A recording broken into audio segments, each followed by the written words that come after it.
देखो कचनार जो है तीन प्रकार की होती है, श्वेत कचनार, रक्त कचनार और पित्त कचनार। ठीक है, ये शास्त्रों में वर्णन है, उनकी मैं बात कर रहा हूँ। श्वेत कचनार जो होती है वो पित्त शामक होती है, ठीक है, और कफ निस्सारक होती है। ठीक है, उसके बाद पित्त कचनार होती है, उसको हम त्रिदोष शामक कहते हैं। इसका बीज जो है वो बलकारक होता है, रस इसमें कसाय होता है। जो रक्त कचनार होती है वो कफ पित्त शामक होती है। इसका शीत वीर्य होता है, लघु होती है, रुक्ष होती है, कसाय रस होता है, रक्त पित्त शामक होती है। अब जो कचनार के जो उपयोग हैं वो उसके बारे में चर्चा करेंगे। ठीक है, तो सबसे पहले उपयोग हम लेंगे श्वेत कचनार के। ठीक है, इनकी वैसे स्ट्रक्चर के बारे में भी कुछ लिखा हुआ है, वो भी मैं थोड़ा थोड़ा बता दूं। जैसे रक्त कचनार है, ये लगभग 12 मीटर ऊंचे होते हैं, छोटे से मध्यम आकार के होते हैं वृक्ष इसके। और जो कचनार श्वेत होता है, इसका ये छोटा पौधा होता है, टेढ़ा मेढ़ा होता है, झाड़ी नुमा होता है, पर्णपराती वृक्ष होता है। इसकी कांड जो है सीधा होता है, अनेक शाखाओं से युक्त होता है। और कचनार पीत की जो बात की इन्होंने,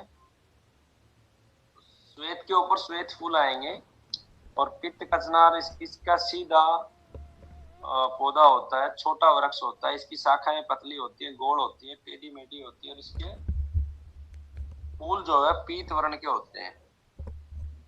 ठीक है, अब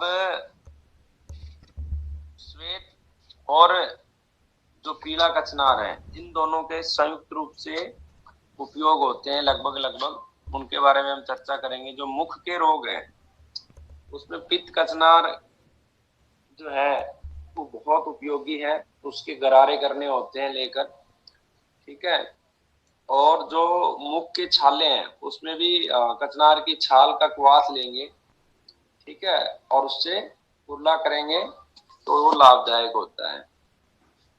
उसके बाद पीले कचनार की 10 ग्राम फूलों को जल में उबालकर छानकर दिन में 2 बार पिलाएंगे तो आम अतिसार में लाभ होता है। कुछ लोगों को आम आती है, आम अतिसार, उसमें 2 से 5 ग्राम कचनार का जो फल का चूर्ण लेंगे, शुष्क फल का चूर्ण लेंगे, उसको पानी में दिन में 3 से 4 बार सेवन करेंगे, यानी 2 से 3 ग्राम दिन में 3 बार। ठीक है, तो आंव जो होती है, और आंव में जो अतिसार है, यानी कि आंव भी है और दस्त भी है, तो उसमें ये काम करेगा। और खाली अतिसार है तो कचनार की कलियां शीतल और गाय, इसका साग बना के खाएंगे तो उसमें भी लाभ होगा। अब जो यकृत पलिया रोग है, ठीक है, उसमें पीले कचनार की 10 से 20 ग्राम जड़ की छाल का कवाथ बनाकर 10 से 20 जो मिलीग्राम पानी बच जाए वो पिलाएंगे तो यकृत में जो शोथ होता है, सूजन होती है, वो ठीक हो जाती है। इसके बाद जो कैंसर है, कैंसर में कहीं भी शरीर में गांठ है तो कचनार का अर्क देंगे तो वो लाभदायक होता है। महिलाओं की बच्चेदानी की जो भी समस्याएं होती हैं उनमें कचनार का अर्क देंगे तो वो भी लाभदायक है। कचनार गूगल जो है वो मुख्य रूप से कचनार उसमें कंटेंट होता है जो गांठ को गलाने में लाभदायक है। किसी को थायराइड है तो उसमें कचनार 5 से 10 ग्राम के बीच में लेंगे क्वाथ, उसे उबालेंगे, सुबह भी सेवन कराएंगे और शाम को भी। और इसे गोमूत्र में अर्क बना के भी दे सकते हैं थायराइड वाले को ना।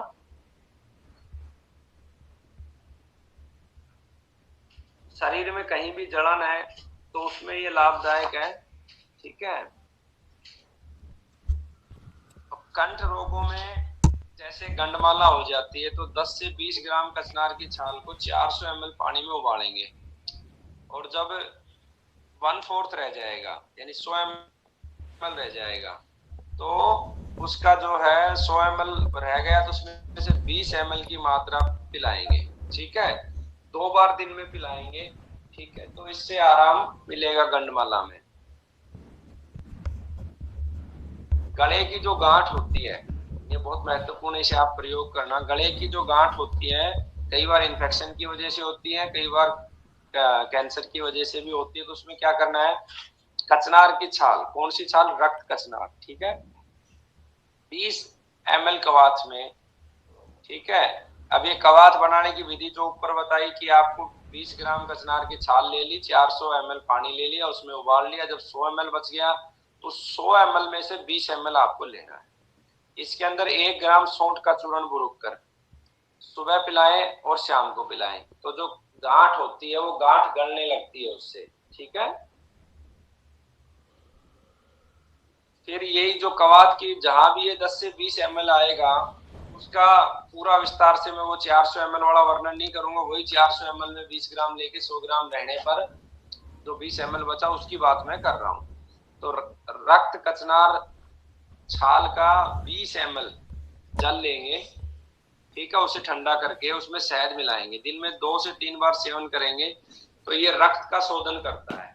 रक्त में जो भी विकार होते हैं उनको ये शोधित कर देता है। उसके बाद 250 ग्राम कचनार छाल का चूर्ण बनाएंगे और 250 ग्राम देसी खांड लेंगे, दोनों को मिक्स करके 5 से 10 ग्राम चूर्ण को दूध के साथ सेवन करेंगे, तो इससे भी गंडमाला में लाभ मिलेगा। ठीक है। उसके बाद उदर के जो रोग हैं, ठीक है, तो मंद अग्नि है तो उसमें क्या करेंगे, रक्त कचनार के 10 से 20 ग्राम जड़ों का क्वाथ बनाकर दिन में 2 बार पिलाएंगे तो जठर अग्नि का दीपन होगा, यानी कि भूख बढ़ने लगेगी, पाचन अच्छा हो जाएगा। बवासीर अगर किसी को है तो उसमें क्या करना है, रक्त कचनार की जो फूलों की जो कलियां हैं वो 2 से 5 ग्राम चूर्ण बना लेंगे, बराबर मात्रा में मिश्री और मक्खन के साथ दिन में 3 बार सेवन कराएंगे तो खूनी बवासीर में लाभ होगा। ठीक है। जामुन, रीठा और कचनार तीनों की छाल को पानी में उबालकर गुद्दा धोने से जो बवासीर है उसमें आराम मिलेगा। 1 से 2 ग्राम कचनार लेंगे, ठीक है, और उसे दूधी के साथ सेवन करेंगे। दूधी का छोटा सा पौधा होता है, जमीन पे खरपतवार के रूप में पूरे भारत में खड़ा होता है, ठीक है, तो उससे लाभ मिलेगा सेवन कराएंगे तो। जिनको माताओं को वाइट डिस्चार्ज की प्रॉब्लम है उसे 1 से 2 ग्राम रक्त कचनार का जो फूल है उसका सेवन कराएंगे तो वाइट डिस्चार्ज ठीक हो जाएगा, शीतल जल के साथ इसे देना है। कैंसर की अगर गांठ है तो उसमें क्या करेंगे, कचनार की जड़ को जो चावल का धोन होता है ना उसके साथ पीसेंगे और उल्टी बनाकर जो भी गांठें हैं कैंसर की, फोड़े हैं, उन पर हम बांधेंगे तो इसको लेप करने से उसमें आराम आएगा, दर्द में भी आराम आएगा और धीरे धीरे उसका साइज भी कम होगा। ठीक है। 20 ml कचनार की छाल का कवाथ, ये ml वैसे ही बनेगा 400 ml की तरह, तो उसके अंदर 250 मिलीग्राम है यहाँ पे परवाल भस्म मिलाकर दिन में 3 से 4 बार लगातार सेवन करेंगे तो त्वचा के जितने भी रोग हैं उस सब में आराम मिलेगा। ठीक है। उसके बाद कचनार की छाल का काढ़ा बनाकर जो गरारे करते हैं ना तो मसूड़ों की जो भी पीड़ा होती है वो ठीक हो जाती है। ठीक है। तो ये मुख्य मुख्य कचनार के योग थे, ठीक है, जो मैंने लिखवाए। इसके अलावा भी बहुत सारे हैं, वो आपको पुस्तक जब देंगे उसमें आपके पास आ जाएंगे। ठीक है, हम इसको क्लोज कर दे बेटा।